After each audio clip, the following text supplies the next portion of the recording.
Good evening, everybody. Welcome back to Talk of the Devils, your favourite Manchester United content brought to you by talkofthedevils.co.uk. Filling in for Biggs, the wasted host. It's me, Reece. Joining me tonight, of course, is Jamie Andrews and Stu. Hello. That's what a game of football, but first of all, how you doing? Yeah, good. Even better after that, but, not bad. Yeah, very well, thanks, Reece. Very, very well. Quite, pleased. And that's only an inside joke at Mark. He usually hosts, but tonight I'm filling in. 1-0 result tonight, lads. 1-0, but probably could have been a lot more. Actually, could have been the wrong choice. It should have been a lot more, but that was a very entertaining game. Also, we were speaking a little bit behind backstage, but there's a lot to get through. But obviously, may as well start with the most glaring point of contact. 33 shots. Jamie, floor is yours. Yeah, obviously we were talking backstage about it, and I'm grateful that McTominay scored that goal because it allows us to go, we did play really well and we got the result in the end. It would have been a different conversation if he hadn't have scored that.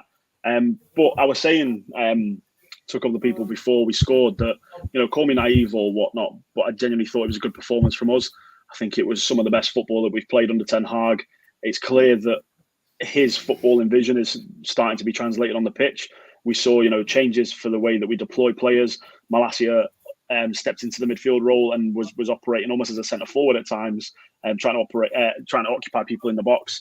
I think he was good. And, it's the first time that we've seen him back in the starting 11 for a couple of weeks now, and I think he took the opportunity well. Rashford was another one. Rashford, I think, was phenomenal tonight. There'll be people on Twitter, there'll be people elsewhere with their agendas and with whatever they want to say. I still don't think he's good enough. But I think tonight we saw that boy that just loves to play football. He loves to get the ball and run at a defender. And on another night, I think he scores, minimum hat trick. I think he ended the game with about 6 shots on target or something stupid like that. And it just wasn't his night. And football, the thing is, in football, you have those games. You have those moments where there's not really much more you can do. You just need that little bit of, a rubber the green, a little bit of luck just to help you, tick over and get the ball over the line. And we got that in the end. 2 substitutes combined for the goal. I think Ten Hag got his substitutions spot on. I think everyone that he brought on made an impact. Bringing Luke Shaw on, he didn't give him a moment's rest from the second he got on. We know with Luke Shaw that when he's got competition in that left back spot that he performs, above and beyond what we've come to expect of him. Eriksen, we've waxed lyrical about Eriksen week in, week out since we signed him. And to be able to bring him off the bench in the 70th minute is a blessing. And again, I think he provided us with a different angle. Sancho, obviously, I've seen a few different takes about Sancho tonight. I personally thought he was good. I thought he changed the profile of the winger that we had on the pitch. He gave us a different option down that left-hand side rather than Rashford just cutting inside and trying to get the shot off. And eventually it was Sancho that created the opportunity for the goal, and another substitution, McTominay, tapped it home. But I think all in all, we were obviously the better side. We dominated. Not to take anything away from Omonia, because I think that they were very good. The fans did them proud. They were in high spirits. They were loud. They sang all night. But as we've said on this channel multiple times, Stu, I know we've spoken about it at length before. Every team that comes to Old Trafford is like a cup final for them, and that will be Omonia's cup final. They'll be devastated that they've let it slip right at the last minute. They'll be ruining a couple of their chances. Bruno, not squaring it across when they had the opportunity. And on another night, it might have gone different for them. But you look, they were a credit to their side. Neil Lennon had them well drilled, well set up, and they frustrated us. But we came away with the 3 points. We keep the pressure on Sociedad, and we're still in with a shout of topping the group. So all in all, decent. It's not one of the more famous European nights under the lights at Old Trafford, but at the end of the day, it's about the result in it. So, good night. Yeah, absolutely. I also agree with you. I think Sancho at times is a bit hot and cold, but tonight he definitely had a very good performance when he came on. He just needs to keep that going. Like, I think Robbie Savage said it spot on. Like, it's just not really transformed his form, his goals and assists. It's not transformed from the Bundesliga yet, but in time, that will definitely come. We just need to keep that going. I thought our defence was surprisingly calm. I think didn't expect them to do much. I thought De Gea's positioning was far more improved as well. Like second game in a row, his position has been really good and swept really well. It's just how he takes from there. And I completely agree about Rashford. Like, he had so many shots. Like the old expression, couldn't hit a barn door, was literally on full tonight, because it looked like it just did not want to go in for him. It was so crazy. But obviously, Stu, the man that loves to analyse goalkeepers in centre half position, and so I'm going to go over to you. What did you think of that game tonight? Do you know, I really enjoyed it, to be brutally honest with you. I thought it was it was great. Look, people will point the finger about the amount of chances we missed. People will point the finger that we should be beating teams like Omonia, etc., etc., etc. But you know, football. The name of the game of football is to score more goals than the opposition, and that's what happened tonight. We scored more goals than the opposition. Yes, it was only one, but we still won the game. There's a lot for Ten Hag to mull over still. There's a lot for us to, as a fan base, to look at and mull over. But these players have got to kind of understand what you do with a low block and how you go about adjusting against a goalkeeper that's having a worldie of a night, a bit like Tom Heaton, as me and Jamie were talking about back in when Mourinho was there. I can't even remember the day, 2017. October 2016, I think it was. It was a 2016. He must have made about 30 saves that game, Tom Heaton. And the goalkeeper, he's had one of those games, and fair play to him, because something will stick with him and his family for a long, long time. And if he got that shutout, he would have deserved it. There's nothing, we've got to be honest about that. But I will say one thing, though. When you are facing a goalkeeper of that magnitude, there's only one thing to do. That is smash the ball as hard as you can at his face. Okay? Now, that sounds really horrible and really bad. But this is all about a way I talk about how a centre-half has to dominate his forwards, has to dominate the centre forward, and you do it by any means necessary. If you are losing a battle against a goalkeeper, got to start looking at ways and means of disrupting your goalkeeper's flow. And sometimes you just got to hit the ball as hard as you can and see what happens. And if it bounces off his face, bounces off him, you've got to make him think twice and think, what's going to happen next time? And we don't we don't attack with any real pace at the moment either. And I'd love to see us attack with pace. Having said that, you're nitpicking now, or I'm nitpicking now, because we still won the game. We're still in with a shout of qualifying. And I think Jamie was right. I think Sancho played really, really well when he came on. I think he offered us a different dimension as to what Rashford was doing. When we were talking about backstage, where everyone knows that Rashford's going to cut him on his right, which is absolutely fine. But that's great defending, by the way, because they made him cut in front, cut in on his right, and they're banking on their goalkeeper saving it. I remember Newcastle away last year, and I was criticising Varane for the goal that we conceded. How can you criticise Varane? Blah, blah, blah, blah. But it's all about his position. His position was wrong. And when your position is wrong, as a defender, as a centre-half, or as a right-back or a full-back in any way, you're always on the back foot then. So these guys defended Rashford brilliantly tonight. He did have 5 really good chances. It is what it is. He'll go back to the training ground and he'll keep pushing and pushing and pushing till he finds his goal scoring boots again. But all in all, I was really, really pleased. Just touching on the defence for us, by the way, Reece, I thought you're right. We didn't have a great deal to do. I haven't seen De Gea that far off his line in years. I don't quite know what's going on with De Gea in a minute, but every time, because his contract's running down, that's why. No, it must be, yeah. But you've got to look at the positives. Lindelof was excellent again tonight. When he had to defend and when he had to bring the ball out, he didn't have anyone to really deliver it to, which is a shame.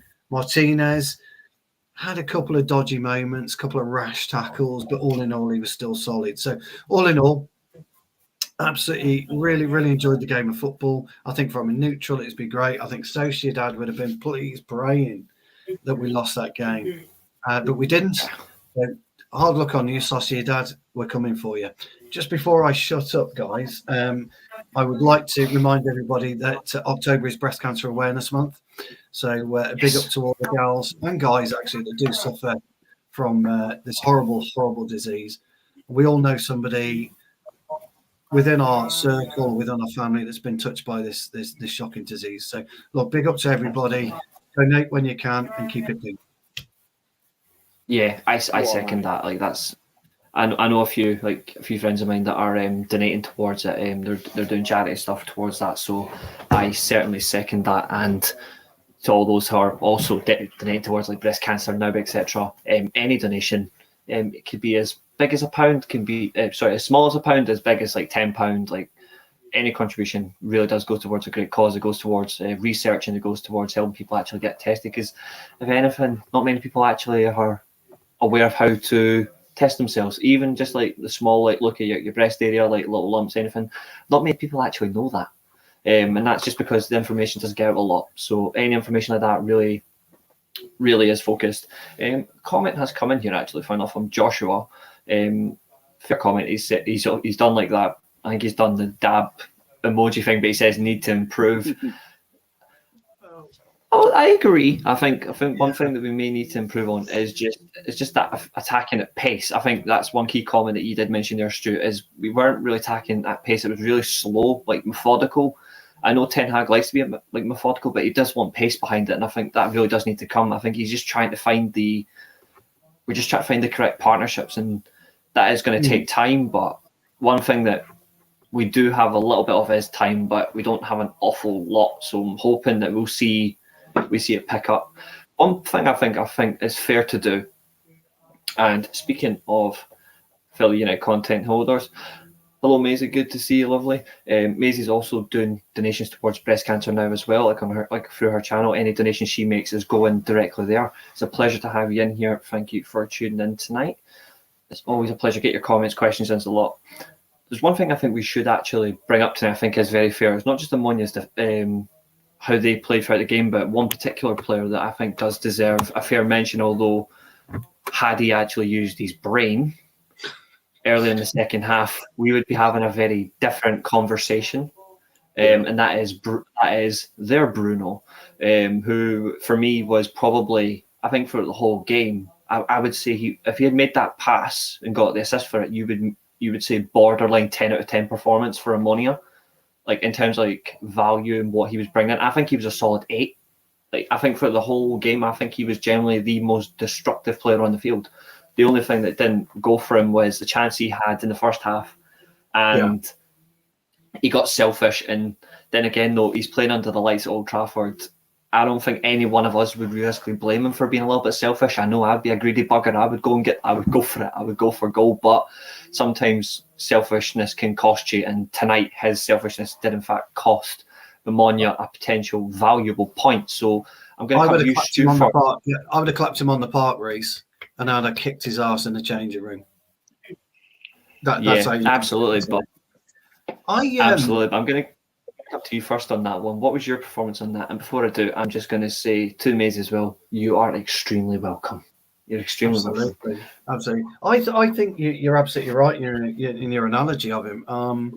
I like him. I liked him in the first game.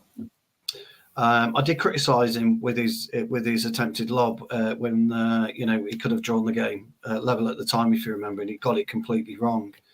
But I think his timing was so. Yeah, I think his overall play, he's a very tenacious player.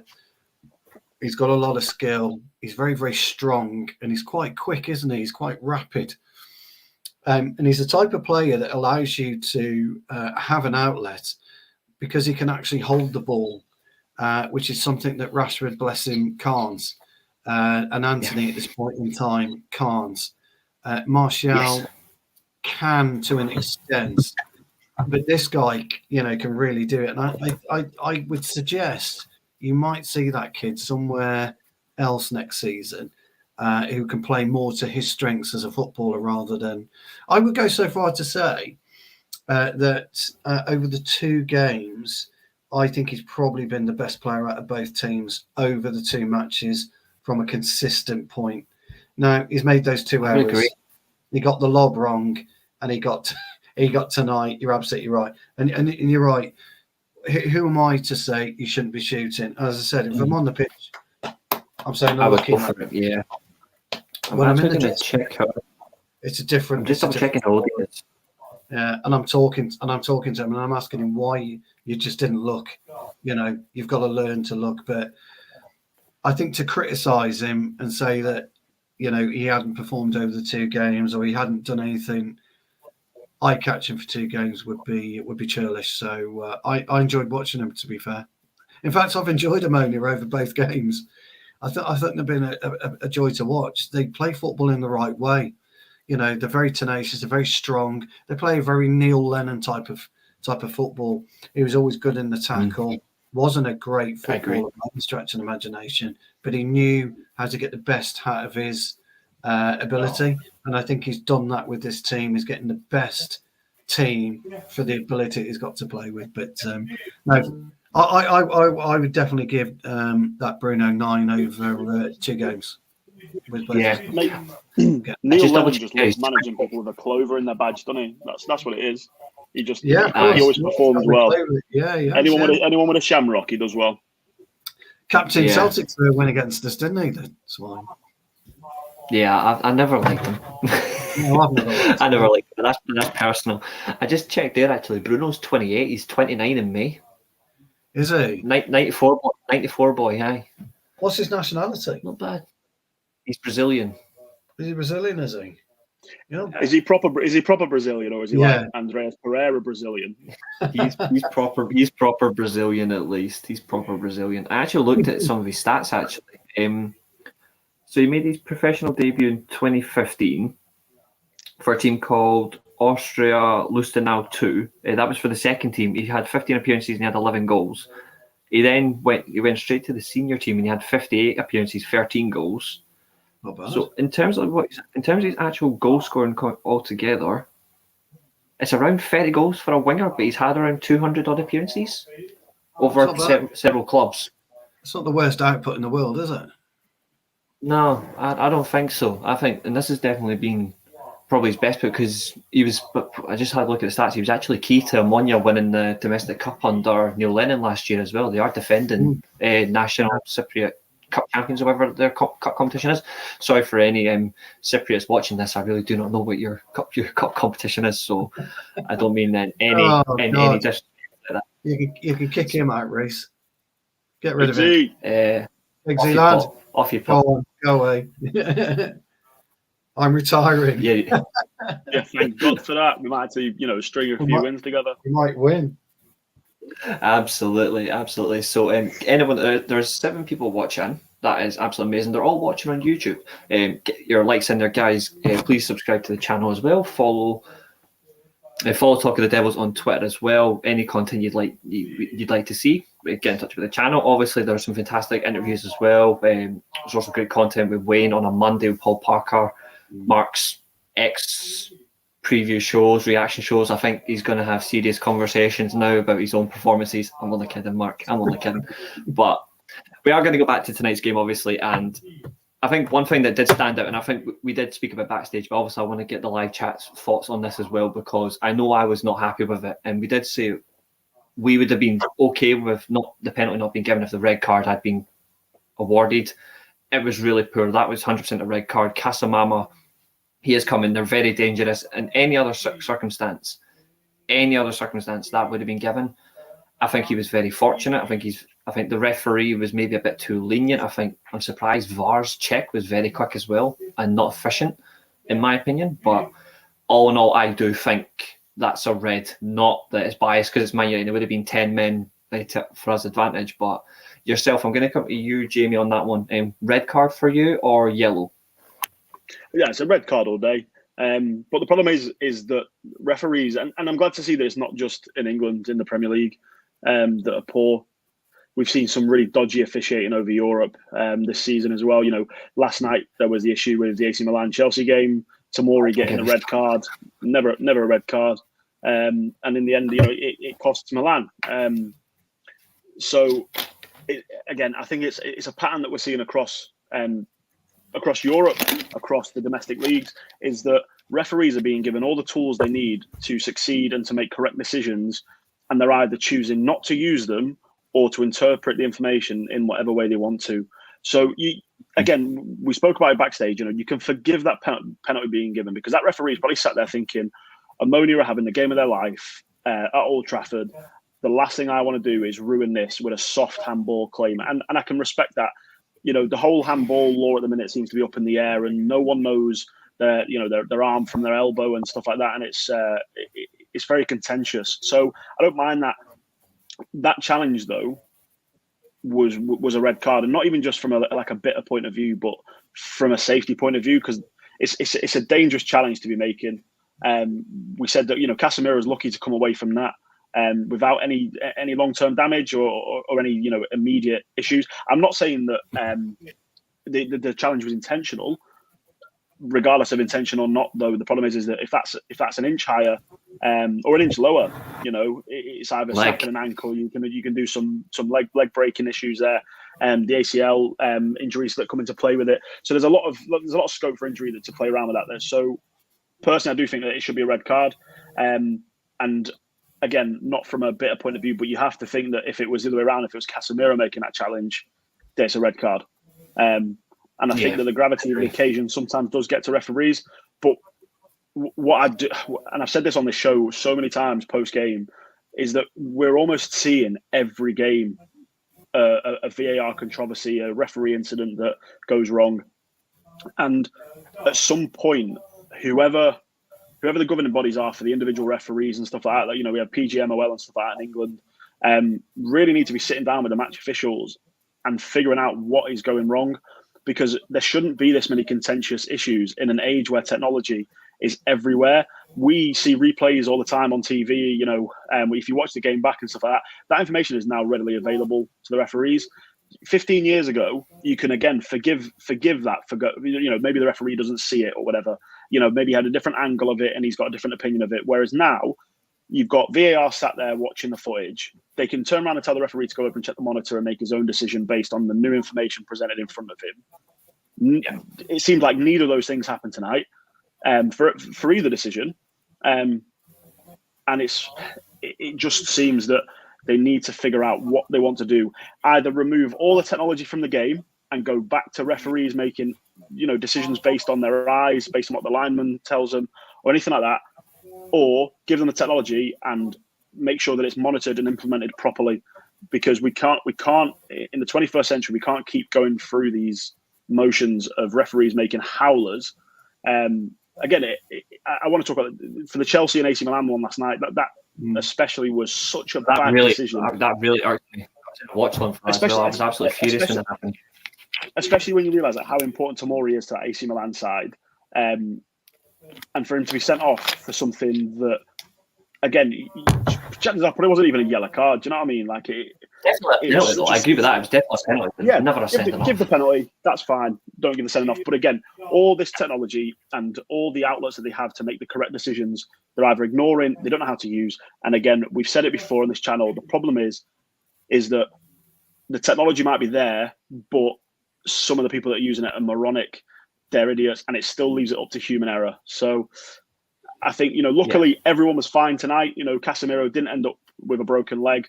There were no long-term injuries. There were no penalties that, changed the outlook of the game. So the referee gets away with it. And again, like I say, you can forgive him for almost thinking, I don't want to ruin what is a really good game of football here. And you like to see that sometimes. But at the same time, give the referees the nudge they need to use the technology, and let's stop all this nonsense happening. And absolutely. Thank you, Before I come to you, Stu, I know because obviously we still play the game as well. I'm going to come at you in just a moment, but I just want to ask you a quick question, Jamie. Just a yes or no answer. It's entirely up to you. Go into a little bit as much detail as you want. Are you for VAR or against VAR? I personally have always been against it. Been it because you're never going to be in a position where VAR is perfect and the people operating it are perfect. So I'd rather see human error come into the game, on a merit purpose. That's a really weird statement, but I'd rather see offsides be given because we give the benefit of the doubt to the attacker, like the rule used to be. And over the course of a season, decisions almost always even themselves out. You win some, you lose some, and stuff like that. The problem we've got now is that with all this information that is being readily given to referees, they're still not making the correct decisions, and that's what's frustrating for fans. So get rid of it.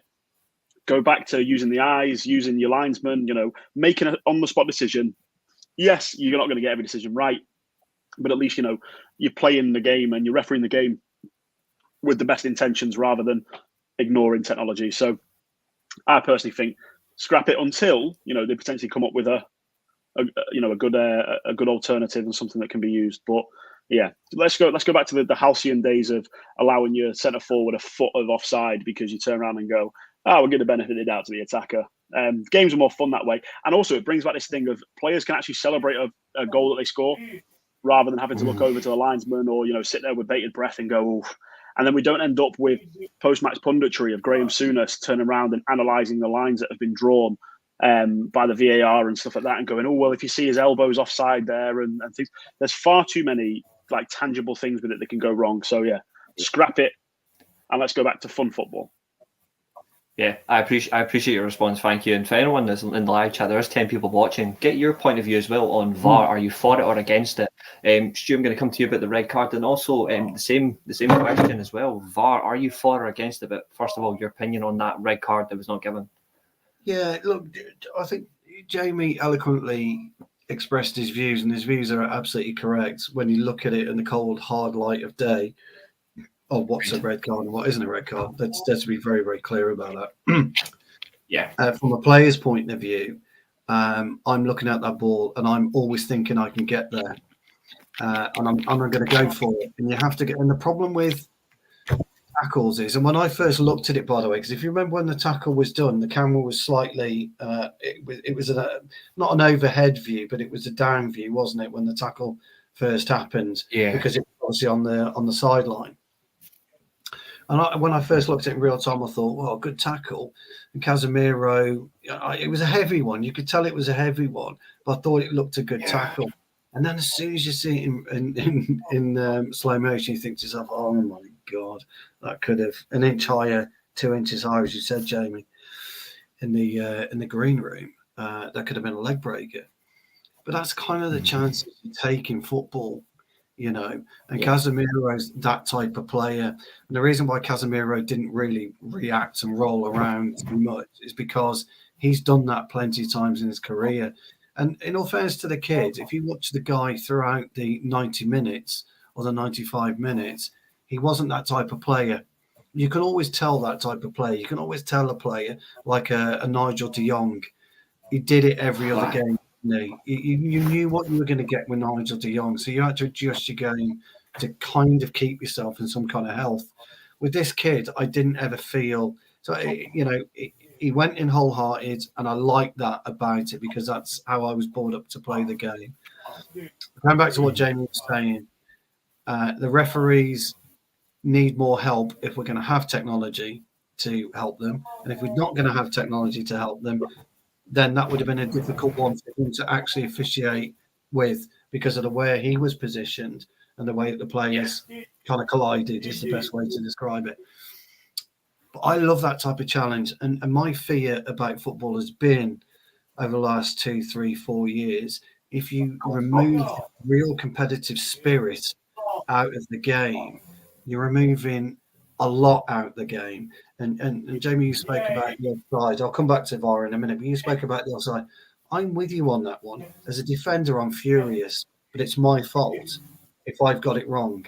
If I'm marking a play and I stepped up at the wrong time, I've only got myself to blame for it. Okay. And then I shouldn't have to rely on technology to bail me out of the shit because I got it wrong.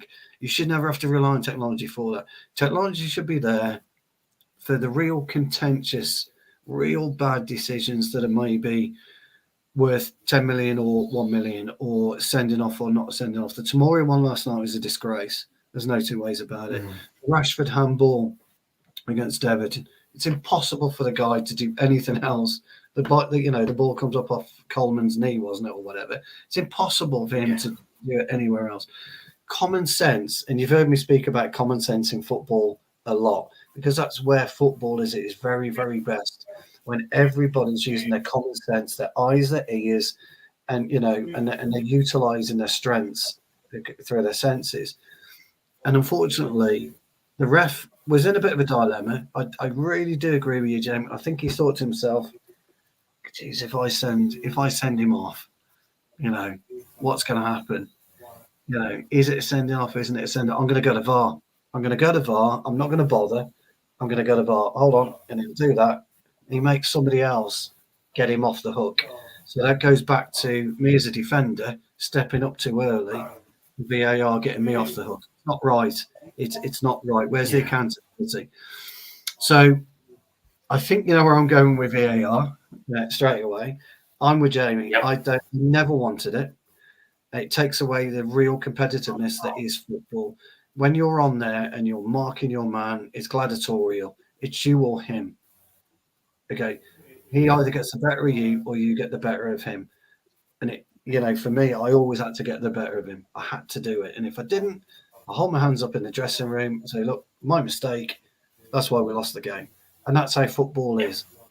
VAR, honestly, you can hide with VAR because the ref can hide, the players can hide. Well, VAR got, you know, instead of saying, listen, mate, VAR will get you out the shit, sort your shit out. Sorry, guys, sort yourself out in future, you know, otherwise you won't play the next game. You cannot rely on VAR. And this is the main issue with technology for me. Look, I'm old school, by the way. I'm a lot older than you guys. I'm old school. We didn't have it when I first started playing.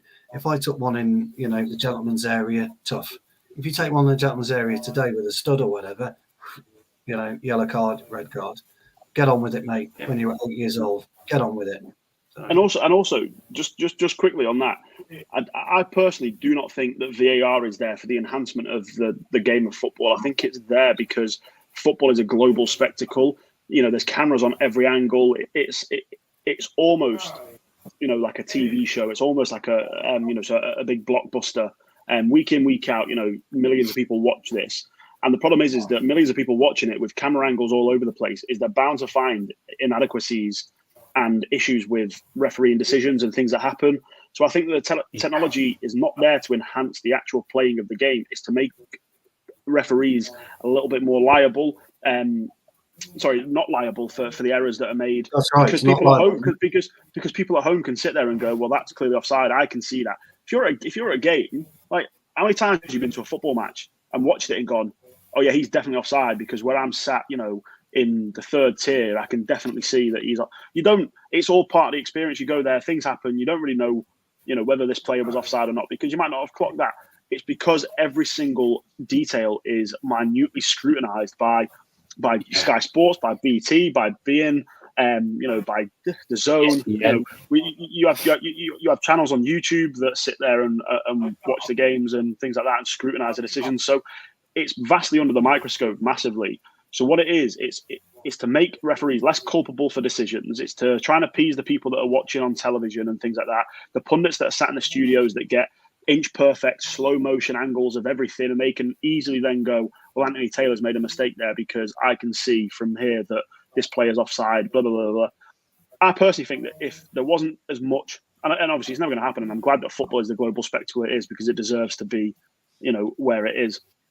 But if it wasn't the global spectacle it is, then we wouldn't have these technologies. The only technology that's ever been introduced to football that was necessary and has worked is goal line technology. And even that has its issues. You know, you have the Villa game a couple of years ago where the goal line technology wasn't turned on.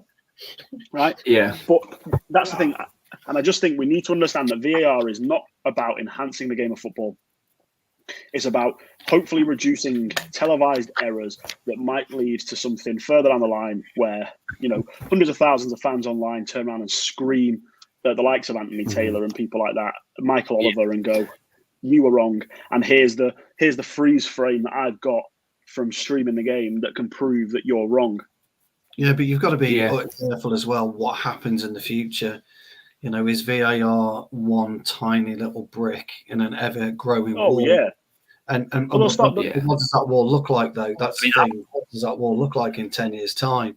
They'll make it illegal for players to kick the ball over, you know, 30 mile an hour. And they'll turn around and go, oh, well, we've tested that now on the nets and you kicked that a bit too hard. So actually, it's not a goal. You're getting booked. But herein lies the problem, you see. Look, I'm all for technology enhancing everyday life. But when is it too much technology? No, exactly right. And I know they're pushing now, aren't they, to have referees mic'd up so you can hear what's the dialogue between, you know, VAR and the referee, etc. I'm not interested in that. I don't care about that. You're there to watch a game of football, and if you can't react instantly, and you know, like Jamie just said, something basic is you score a goal, and the first thing you do is you're looking around. You know, the crowd are going, do we celebrate? Don't we celebrate? You know, but you're looking around just to see if there's a flag up, and if there's a flag up, oh no! And then you know that if the ref goes to the screen, he's going to overturn the decision that he made because he's been told to overturn the decision that he made. So it's becoming a bit predictable as well, football, and that's a big problem. So he got it wrong tonight, Jamie, and I'm with you on that one. But I also do agree that it's great that he kind of atoned for his errors. You know, the little thing about the corner, I thought was brilliant. I thought it was I love that movement. His hands. It was great. My first thought was, did Bruno kick it out? And then I realised, no, he didn't. The ref just said, nah, stuff that. I got it wrong.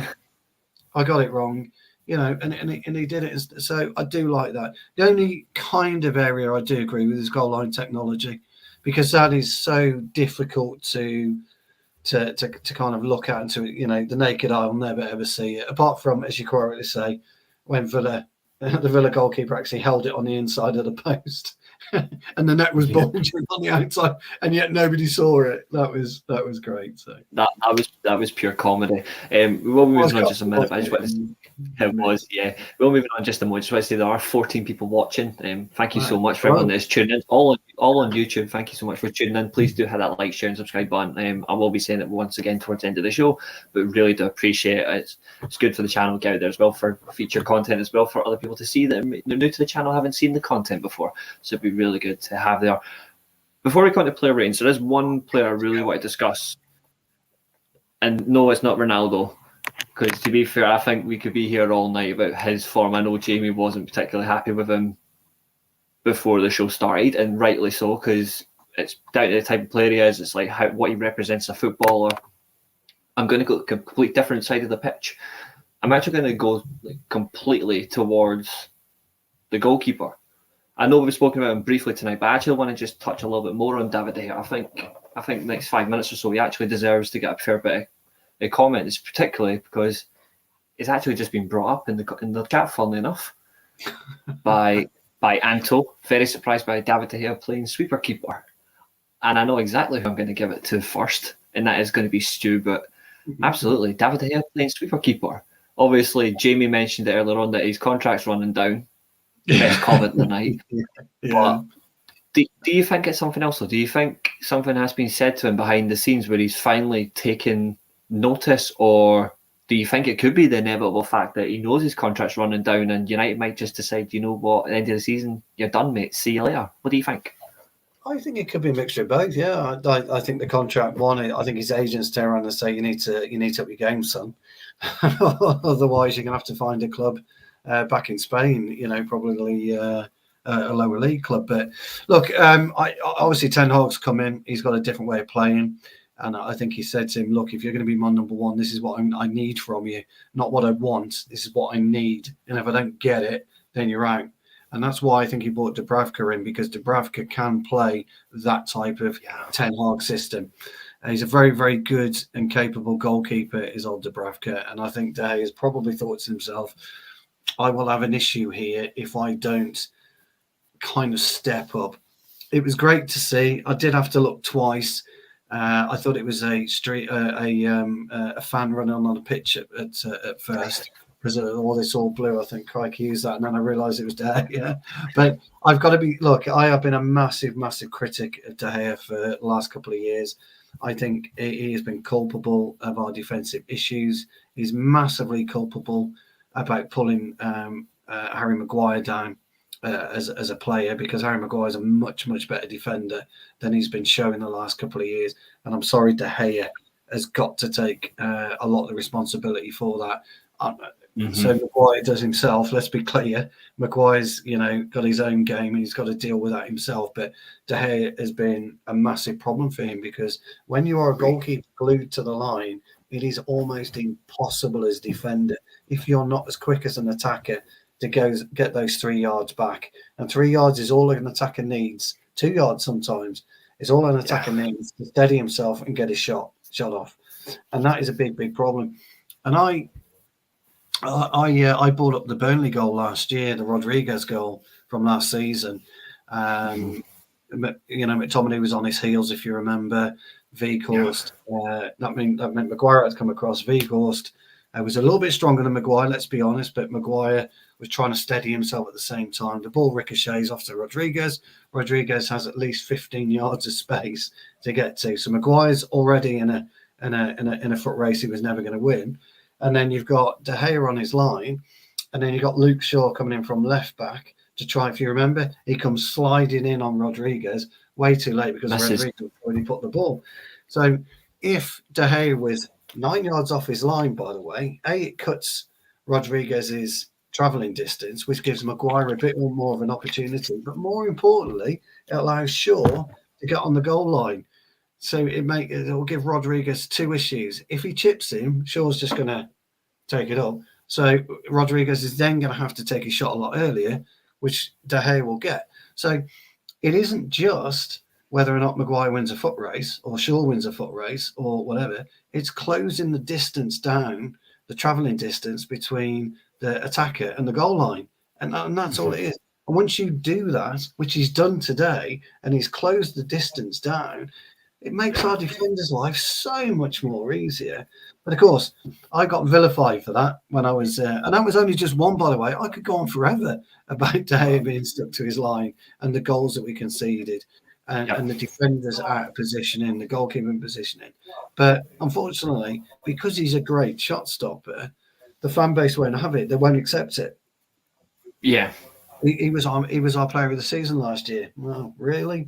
It just goes to show how bad everyone else performed because of the types of goals we're conceding. So today, it's quite refreshing to see him. I do think Jamie's onto something in terms of his contract, but I also think that Ten Hag has said to him, "I need this from you, not want. I need. I'm not going to work with want, fella. I'm going to work with need. And if you don't give me that, you're out, mate." And Dubravka's in. So great to see. And I thought he was great today. He's been much more calmer this season as a goalkeeper than he has the last few. And that's improved as well. He's made a couple of mistakes. We know that. Yeah. We know he's made a couple of mistakes, but the whole team has. So that's my take on it anyway. But I think we need a new goalkeeper still. Yeah, I think there are some good shouts out there. I think right now one of the hot favourites amongst people, and I've watched him a few times, and I watched the game last night. I think he'd be a good shout. Not really last night. I watched it back today because obviously I'm off from work. I rewatched Porto. I watched Porto by Leverkusen. Yeah, I think that is the perfect option, especially 21. He's already won 2 Portuguese titles. Yeah, phenomenal. And he got an assist last night as well and saved a penalty. Done. Our keepers can't save penalties. I like the Milan keeper as well, Mangan, whatever you pronounce it. I think he's excellent. I know he didn't cover himself in glory last night, but actually the Tomori sending off was the turning point on that. He's unlucky that he's injured. He's unlucky that he's injured at the moment. It's Tata Serrano played last night. It was. That's right. Sorry, apologize. Yeah. I didn't see the game. Might actually be back for the Zagreb game though, so he'll be back at the end of the month. I do like him. I think I like the Milan keeper. I do like him. Yeah. So it's, I quite like a few other goalkeepers. I like Sanchez. I like David Rea. I'm not as big as other people, but I know a few people that do like him a lot. But I think he wouldn't be a bad shout. But I think if you're going to nail it down to 2, I think the best 2 by far have to be Costa and Mainan. But then again, Mainan right now is like £100 million. Costa's great though, isn't he? He's young, isn't he? What is he? 21. He's 20, 21, 22, and I think he's a £50 million release clause at Porto. So I'm like, get it done. I don't care, get it done. I'd like to get it done as well. Yeah. Him and Gakpo. Thank you very much. Which we're not going to get. Right. Yeah, Ivan Toney. I think it might be Tammy Abraham, but that's just something. So I made a point. Tammy as well. I made a point on a show last night, right? We were talking. They were talking about strikers, and I said, they were talking about the striker pool being short or shallow. And I said, what do you mean shallow? Who's out there? Well, Ivan Toney, Tammy Abraham, who me and Jamie have spoken about in the past. He's doing wonders at Roma. He's linked us again as of he's linked us again as of Monday. Tam Abraham. Yeah. I'd still throw a pebble in the pond for Vlahovic at Juventus. I think he's fantastic. I like Osimhen for Napoli. I don't know about you guys, but I like Osimhen at Napoli. Osimhen would be my first choice, 100%. Osimhen for Napoli, yeah. If you've not got 90 million spare, then the likes of who Stu's mentioning are good alternatives. They are, but yeah, and I was making a point that, and I got laughed at, as you do, because they're not cool, are they? They're not hip. And I had this thing, somebody was saying before in the summer, before we signed Ericsson or in Casemiro, who do you have as a centre midfielder? Oh, I said, I'll take Højbjerg all day long at Spurs. Pick him up, put him into our system. Perfect. Well, fucking Højbjerg, he's crap. Really? You said it on here with me like a few months ago as well, and I completely agree with you. Do you watch football? Do you understand football? Do you get football? I mean, what you're not seeing, and they don't like it, Jamie, because we're too pretentious as a fan base.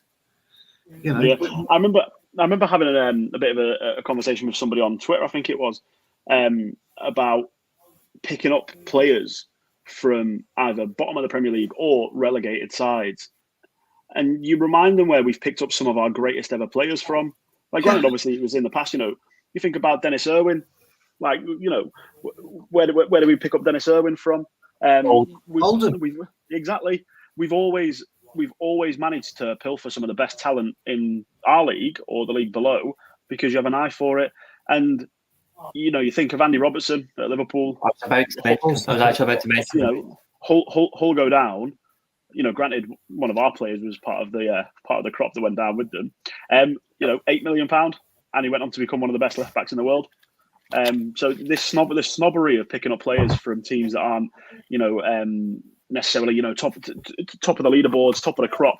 Like, granted, yes, Osimhen is probably the popular choice. He's the easy choice because he's a phenomenal footballer, and he'd be amazing. But it's 80, 90 million that you're looking at. Ivan Toney, considering where Brentford are, can Brentford afford to miss out on 30 million quid? Well, yeah, as I say, 30, 40, yeah. And Tony's a bagsman. So, like, Tony is a, and also because, and I'm very excited about this, the era of the number 9 does seem to be coming back in the Premier League. Like, we seem to be having this number 9 remontada where teams are playing with an out-and-out striker again, which we haven't seen for a long time. Gone are the days of the false 9 and the inside forwards. We're going back to our roots. We're going back to big, burly number 9s that love to score goals. Do you know something? We talk about unfashionable players, and again, a player that I've courted for a while, Connor Cody. Unfashionable, isn't he? Look at him in Tarkowski now, another unfashionable player. 2 proven Premier League centre halves working together. Everton they've still got the best defensive record, haven't they, in the Premier League? Negative 1 goal difference. Yeah, with it's 8 or 9 goals conceded. Yeah, and they picked up. They're likely to pick up Cody for something like 8 million if he signs, because I think he's on loan, isn't he, from Wolves? Yeah, it's a loan deal. Yeah, so and that's how it is. You can forget snobbery in football, certainly within our fan base, just doesn't work, and you've got to find the right types of players, haven't you? And I've always said it: the right types of players. You can get a young, hungry side worth 30 million quid will turn over a bunch of prima donnas worth 500 million quid just by sheer work rate. Absolutely. I'm going to come to Anto's question in just a moment, but I was actually just going to say another one. When you look at snobbery, obviously he's ancient now, but he's still reliable for his club. Jamie Vardy's another brilliant example from Fleetwood. Just another one for Leicester City. I thought I'd bring that up. I saw him play at Telford United when he was at Fleetwood Town. Really? Yeah. Nice. Yeah, he was shite then, and he was. He had a really bad game. Yeah, sorry. Yes. Really, I think Wayne will be okay with that. Really bad game, and that's before was it £1 million? Did he go to Leicester? Was it £1 million? Yeah, he was the first. He was the first ever £1 million non-league footballer, wasn't he? Yeah, that's right. Yeah. And he wasn't great, but look at his career. Look where he's blossomed, and he did it purely by sheer work. It's hard work, isn't it? It's got him. The most important thing when it comes to transfers, I personally think, is not where the player comes from; it's the environment that they're coming into. So as long as you can create a positive environment and a good environment, you can buy a good footballer from anywhere and they'll still at least be as good as they have been. So if you've got a player that's scoring 12 goals for a relegated Premier League side, and you're a good team, and you bring them in, chances are they're still going to replicate at least the numbers that they did. It's when you bring them into a toxic side, or you bring them into a side that's not functioning well for them. And if you were to buy, so obviously Mitrovic has always been a bit of a weird one because he's too good for the Championship, hasn't really been good enough for the Premier League until this season, when he seems to have found his form, because he's found a team. I know he's played for Fulham for a while now, but I mean, he's found a team and a system and a manager that understand how to get the best out of him and do it. Buying a Championship striker that scored 45 goals in the Championship last season, bringing him into bringing him into Southampton and going, right, we need to score 25 goals in the Premier League. Thank you very much. When Southampton brought in Che Adams, and Che Adams turned around and said, of course, the goal is to win the Premier League. It just shows a little bit of the delusion when it comes to the signing. But if you pick up, and I'm not saying Brentford will go down, I think Brentford are a solid side, and Thomas Frank's doing good business. But Ivan Toney's probably got a bit of a taste for doing something a little bit more. If we can manage to nail on what Ten Hag wants from us and we become a good outfit, and the signs are there, we've won 6 out of 7 games since the Brentford result. The footballing plan is there, the diagram's in place. And if we can turn around and say, what we're missing from that is a centre forward that helps glue the front three together and scores goals, and Ivan Toney comes in and goes, well, I've been doing that at Brentford. I've been scoring goals on my own. I can do that. And we bring him in, and he should hopefully hit the ground running. So I don't think there should be snobbery about where a player comes from. No. As long as the environment that we've created is positive enough for them, they'll continue to perform. There's plenty of good players knocking around in the rungs of the Premier League and at the top half of the Championship. You look at Max Aarons at Norwich. I always thought he was a very good right back. But people base him on the fact that Norwich ship a lot of goals, and it's just like, well, yeah, because look at the side he's playing in. Yeah, look at they're the a poor defensive side, and Max Aarons is a good player. Yeah, so I think that's the only place to go. Max Kilman at Wolves, excellent. But your point about Ivan Toney, let me refer you to Sebastian Haller. He couldn't cut it. Couldn't cut it. Look what Ten Hag did with Haller. There's nothing to suggest he can do anything like that with Ten Hag, with Toney. And one other point, by the way, Mitrovic, 45 goals in the Championship. Wow. It's not normal. Just let that sink in. Toney must have been fuming, because obviously Toney broke the record the season before. Thought, no one's beaten that. And then the season after, there must just be a thing with ex-Newcastle strikers breaking the Championship record. I think the thing is, I think 45 goals. I think Mitrovic decided that Vlahovic is no longer going to be Serbia's main number 9. It's going to be him. So he's like, what's the best way to do it? I'll top score in the Championship. Yeah, exactly. Apologies to Anto. We're going to do the player reviews or the performances out of 10 in just a minute, but I just wanted to come to this question first. I have up on screen for a little while, but we had such a good conversation. It'd be rude not to answer this question, at least from Anto. Thoughts on the Lindelof and Martinez partnership? Pasted look a problem as Lindelof was clearly beat, and it could have been Omonia who scored first. I think he's referring to the cutback that we mentioned about Bruno tonight. Lindelof, to a degree, I thought he had a very solid game, but I do agree. I think that did have a turning point on the game. I think had he had squared it, I don't think Martinez, even though he's got the pace his possession in, like he was more focused on what was coming at him rather than behind him, and I think that's another problem. But Lindelof has got eyes on Bruno. I think he's clearly beaten there. But I think other than that, I think he had a very good game, and I like the partnership. I mean, that's two games in a row where both of them have actually been calm together. Can I just add to that? Because sorry, Jamie, if I may just add, the speed of turnover was the problem, and it caught Lindelof off guard. But this kid has got a bit more pace than Lindelof, and that happens. Everybody gets beaten for pace because there's always somebody out there that's quicker than you, and there's not much you can do about it. It's then, if you remember, it was also 2-on-2. So we were attacking, they flipped the turnover, and away they go. It was a brilliant piece of counter-attacking football. And there are just sometimes in a game of football where you got to hold your hands up and say, you know what, fair enough.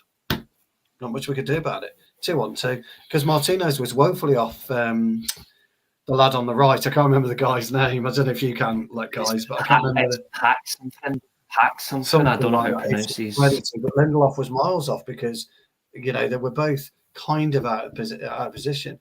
And again, you can It's the other one. Panayotov. Nicholas Panayotov.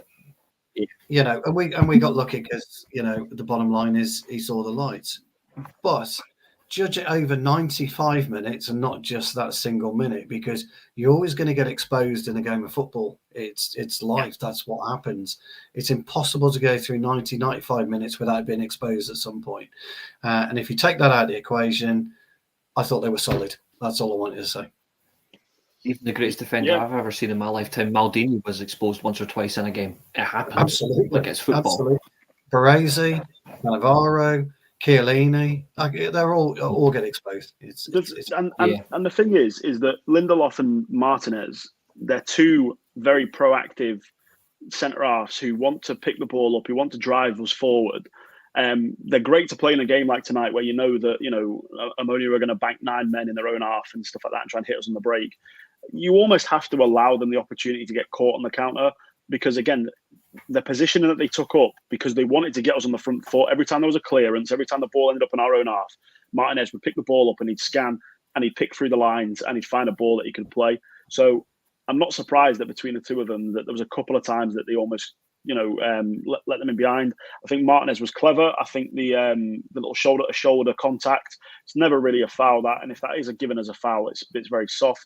The one where De Gea's come out to sweep and Martinez has just nudged into him. Yeah, I like that. Just knocks him off. I like that. Yeah, and it's one of those. If you give it as a foul, it's a foul. But then you also you dig yourself a very, very, very shallow grave because you're going to be giving out a lot of fouls throughout the game.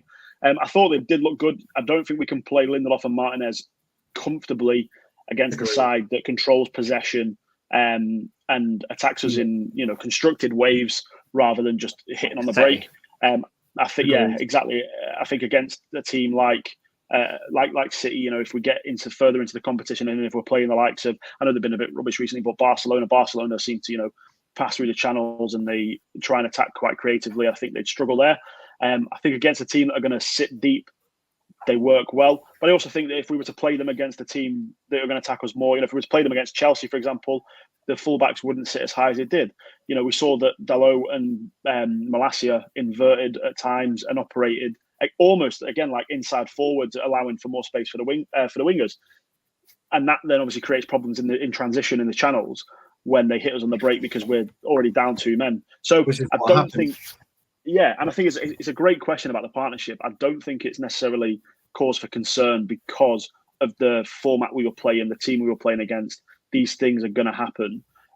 You can either bank 4 men in your own half and protect on the break, and you lose those creative outlets when you're going forward, or you can send 9 of your outfield players into the opposition half and batter them the way we did, and you risk the counter. So I think it was good. I think they did look okay together.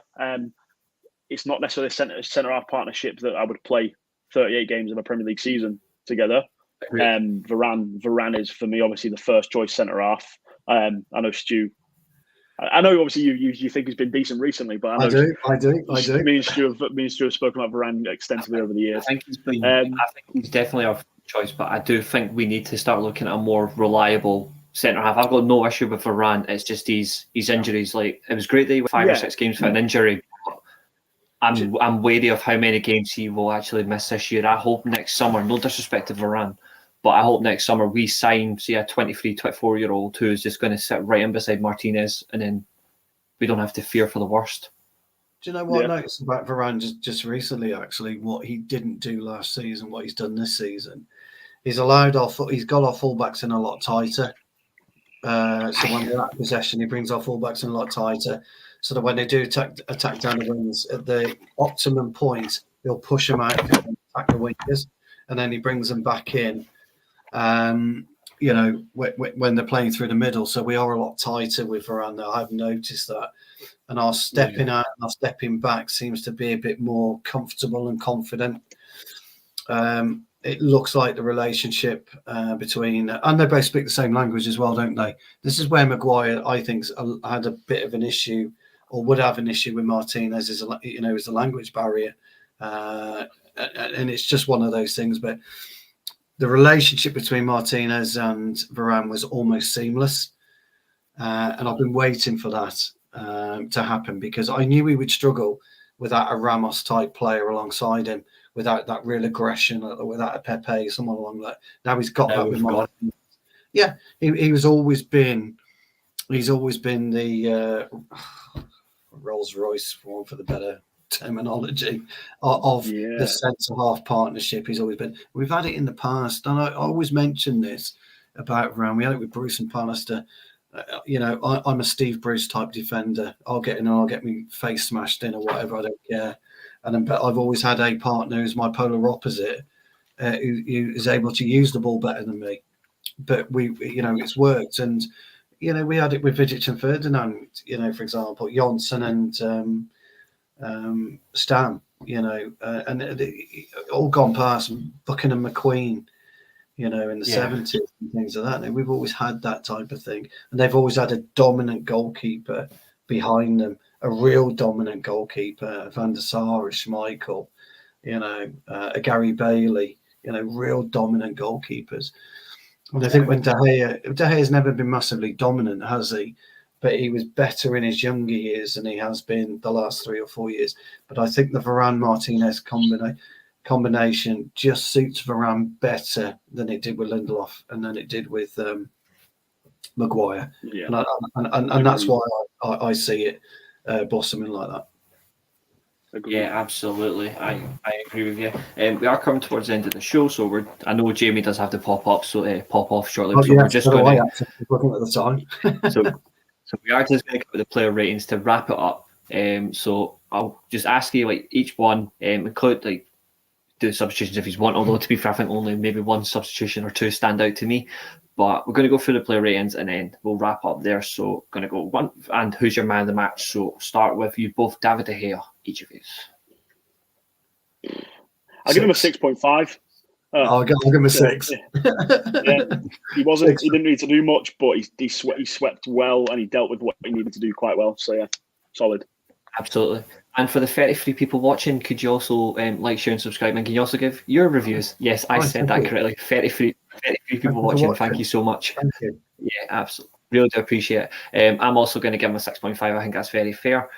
Just do the back four as a collective, including, just go for it. So all the way through. So Jamie, I'll let you go from right to left on the back four.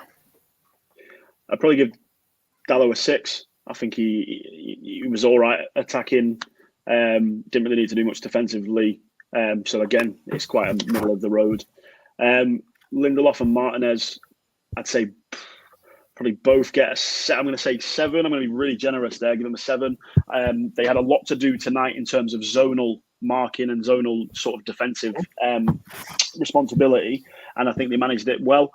Martinez was caught out a couple of times, but it's to be expected, and it wasn't anything major. So I'd say a 7.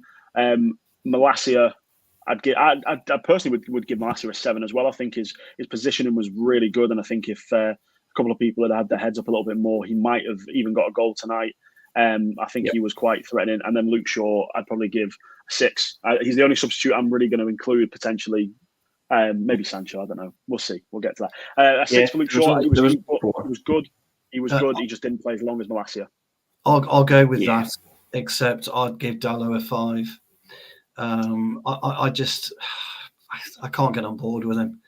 His positional sense for me it's criminal at times. It really is criminal. For a professional footballer, it's criminal. And is sometimes when we're in the attacking third and we've got a little bit of momentum, the ball will come to him and he won't know what to do with it.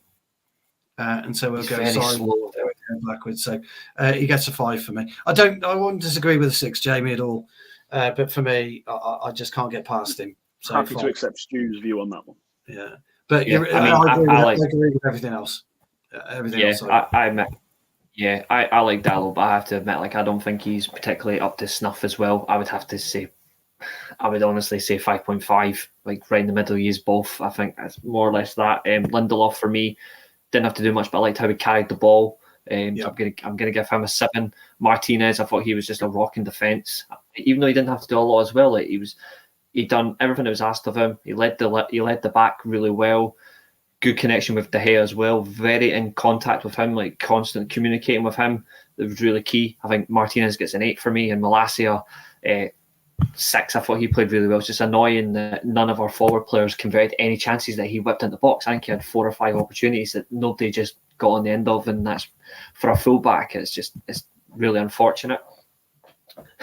And Brown and Peter says buy the Omonia goalkeeper in January. I'll wait for Costa, thanks, with all due respect, but it's a good shout. That's a very good shout. Midfield, lads, what are we going with? Casemiro, Fred, and then the changes there, obviously, we had Scott McTominay, so we'll just fire the 3 there. Shall I take this first, or? Yeah, I like Casemiro today, so I'm going to give Casemiro an 8. People say it's only generous, but I think it's the right move. Fred, I'm afraid Fred gets a 6 for me. It wasn't great. No, I maybe even a 5, but I'll go with 6. And Bruno. Bruno's the problem for me. I don't know where I'm going to give him a 7. Well, I think I'm being generous there. No, change it. Stick with that because I agree with you. Okay. Yeah, I agree with you. I think we saw there was a couple of hero balls from him tonight. Nothing too major though, not compared to what we've seen. I think he was an ever-present in sort of both thirds of the Omonia half. You know, he dominated the middle third. He worked well with Casemiro picking the ball up, and he was always looking to get us on the front foot. And I think that side of his game sometimes doesn't get as much credit as it deserves because it's overshadowed by his wayward attempts at times. I'd agree with that. Casemiro, I do think is in with a shout of man of the match again. Brilliant. So I'd agree with all those ratings. I'm not gonna rate Scott McTominay because despite the goal, he was atrocious in the 2-minute cameo that he had. He was woeful, wasn't he? Yeah, but he scored. He scored, so. Yeah. Oh, Eriksen. Yeah. Eriksen, 6.5, 7. Yeah, 7, I think. Yeah. He was very positive. He was a good replacement for Fred, and what an upgrade that is. I agree with your numbers there. Personally, I would give McTominay nothing. I agree with you. Like, I'm not even going to bother. Casemiro was my man of the match. He's a solid 9 for me.